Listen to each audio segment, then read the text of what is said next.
तहज्जुद के वक्त, ये वो दुआ है जो कभी रद्द नहीं की जाती। किसी इंसान को अगर कोई चीज़ शिद्दत से चाहिए ना और वो तहज्जुद पे उठ के उसके लिए दुआ नहीं मांग रहा, मतलब वो सच्चा नहीं है अपने प्यार मोहब्बत में उस चीज़ के लिए। तो तहज्जुद के टाइम दुआ जो है ना, वो कहते हैं कि दुआ एट तहज्जुद time never misses its target, never misses its target, ठीक है।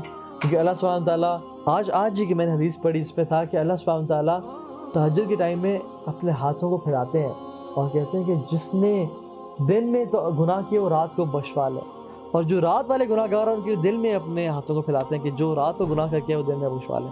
और ये होता रहेगा जब तक सूरज मगरिब से तुलू नहीं होगा। तो हमारे पास टाइम ही टाइम है। जब तक ये सांस आ जा रही है ना, तौबा के दरवाजे खुले हैं, लेकिन जब गरगरा तक पहुंचे ना, जब रूह यहाँ पहुंची, फिर कुछ नहीं होगा, फिर चांस खत्म हो जाएगा।